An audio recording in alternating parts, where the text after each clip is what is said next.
I still remember that first day I noticed Emily, 15 years ago. She was walking through the crowded hallways of our high school, her backpack slung low, head slightly down, as if she were trying not to be seen. But everyone saw her anyway. The way she moved, laughed softly, or glanced up from her notebook drew attention without her even trying. I didn't know her well. Actually, I barely knew anyone in that school. But something about her made me watch over and over from a distance. It all started slowly. Emily stayed after class with Mr. Thompson, our English teacher. At first, I thought it was homework help.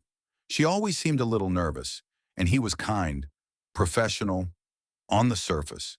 But I noticed things. The way she laughed at his jokes, the subtle nicknames he used, the way their eyes lingered on each other. I couldn't put my finger on it at first, but something felt wrong, or at least complicated. Then the rumors started. Whispers in the hallway, voices behind closed doors, giggles in the cafeteria. Emily and Thompson? Did you hear what happened after class? I think they're together.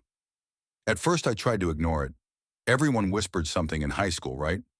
But soon it wasn't whispers. It became taunts. It became harassment. One day during lunch, I saw it clearly. A group of girls was standing by the snack line, whispering and pointing at Emily. One mimicked her voice, another snorted. Across the table, a boy shouted something crude, and others laughed.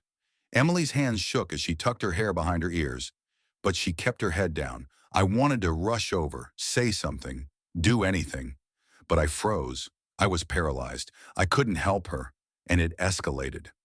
Graffiti appeared in the bathrooms. Emily plus Thompson. Notes slipped into lockers. Slut. Teacher's girl. Friends stopped sitting with her at lunch. Even teachers looked away. Every day, something new.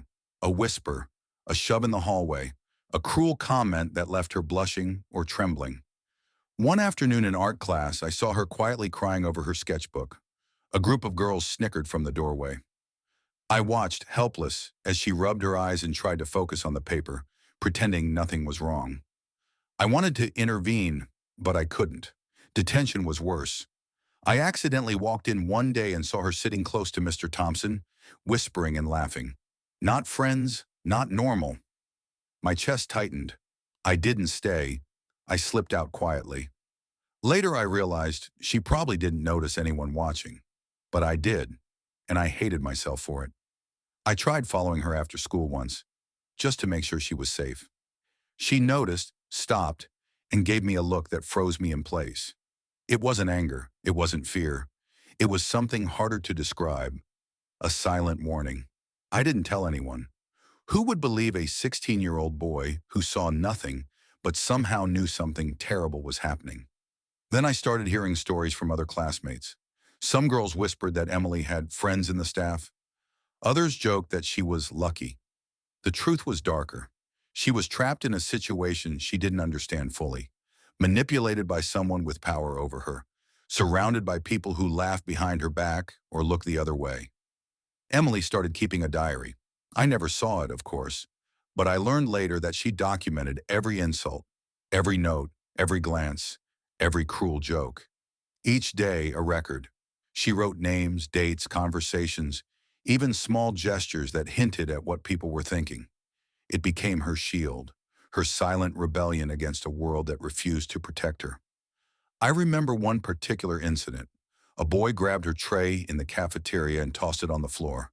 Sandwiches, juice, everything scattered. Laughter erupted. Emily bent down to pick up the pieces, cheeks burning, tears threatening. No teacher stepped in. No friend came to help. That moment, just that one humiliation, would stay with her for years. I watched from a distance, heart pounding, unable to do anything. School hallways became a minefield. Every glance could trigger laughter. Every whisper could be a trap. Friends weren't reliable. Teachers weren't reliable. Emily learned to calculate every move, every smile, every nod. Survival wasn't about being noticed. Survival was being invisible while enduring everything silently. At night, she wrote letters in her diary she would never send. She planned ways to escape, to survive, to endure.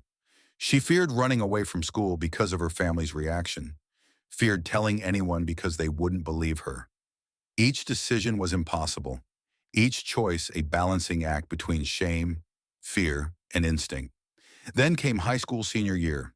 Rumors had already defined her identity for many classmates. She was that girl, the one everyone whispered about. But there were moments, tiny flickers of normalcy. A friend who offered a seat at lunch, a teacher who noticed her struggle, a stranger's quiet kindness. Those moments kept her grounded, gave her hope. Fast forward 15 years. I'm scrolling Instagram late at night and I see her profile. Older, stronger. Her smile is careful, measured, but those same eyes are there. Heart racing, I type, "Hey, it's been a long time." The reply comes almost instantly. "I was wondering when you'd reach out." We meet at a quiet cafe. 15 years gone by, and yet the tension remains. She walks in, calm, poised, older, yet familiar.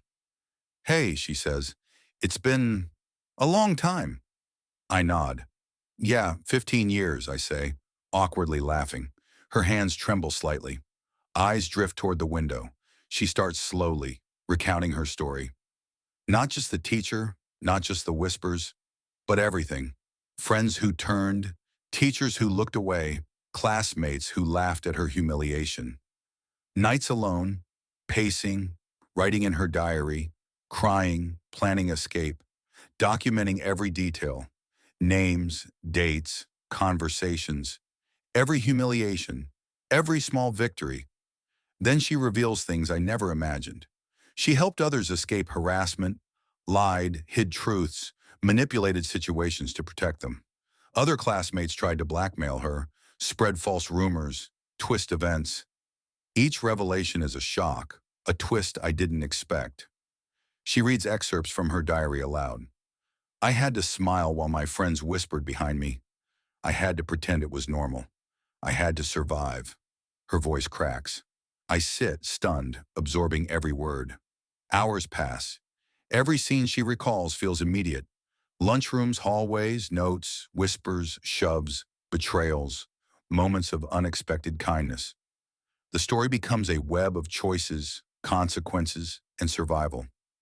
Finally, she leans in and whispers, "There's something I never told anyone. Something that changes everything." I lean closer. "What?" Her voice drops. "It wasn't just me. There were others and I helped them. I lied, hid things, covered tracks. I had to." By the end, I understand. This isn't just a story about a teacher abusing a student. It's about survival, shame, guilt, humiliation, choices forced on a child. Life isn't simple. It's messy, dark, complicated. And the past doesn't leave you. It shadows you, whispers, haunts, shaping everything, even 15 years later.